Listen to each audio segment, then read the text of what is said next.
everybody, welcome back to another morning word. Sorry about the hood there. Another morning word. Thanks for joining us. For those new to this is where I share a couple minute video really to share from my own personal Bible study. Why? I just wanted to see your life go from here to here, because God says this. It says, I come to give you life and life more abundantly. How awesome is that? God says, I come to give you life and life more abundantly. Now, how do we do that? So God also gave us the blueprint. It says, as a man thinketh in his heart, so is he.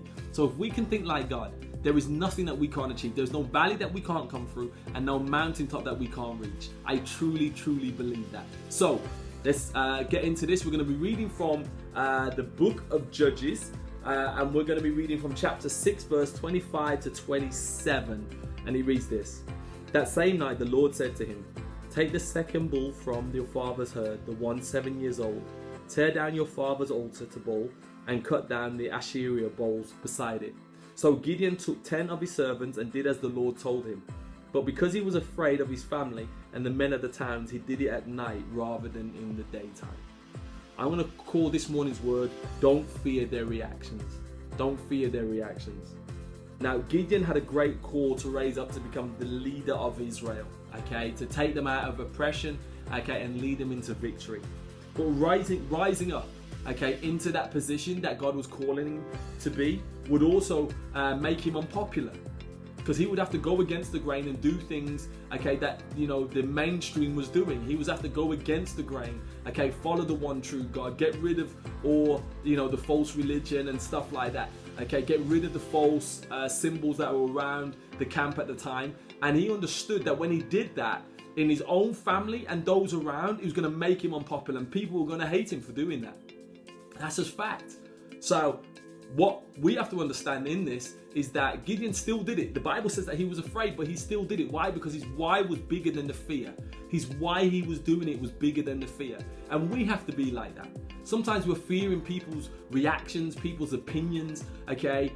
Some of you are afraid to step out in your faith because you're worried that people think that you're a Bible basher or a God lover or whatever you want to call it. Some of you are fearful of stepping out and you're asking that girl out for fear of rejection and people's opinions, okay? Some of you are fearful of talking about your dreams because you don't want to be mocked by everyone around you going, whatever, you can't do that. Who do you think you are doing that? But yo, if you're gonna do great things in this world, great things, you can't do what the masses are doing because the masses are not doing great things. That's just a fact.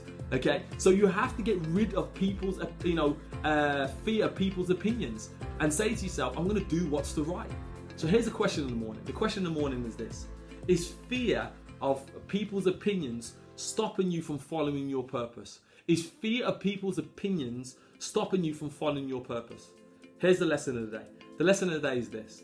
When making a decision to go after your calling, your goals or your purpose, know that it may mean facing criticism, rejection and negativity from those close to you and those around you. And that's going to be the hardest bit, from those around you. This fear of people's opinion can stop us from moving forward. We must see that your purpose filled, okay, is more, fulfilling your purpose is more important, okay, than being liked.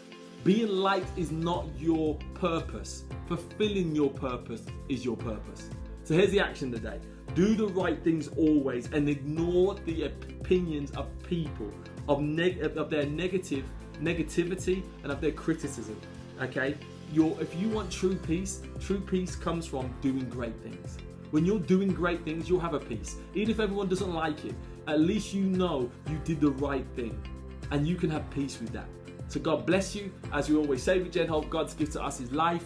What we do with that life is our gift back to God. Please subscribe to our social media outlets so you get these videos Monday to Friday. But please also share this with one other person so we can change the mindset of one person. If we can change the mindset of one person, we can change the community. If we can change the community, we can change the world. God bless you.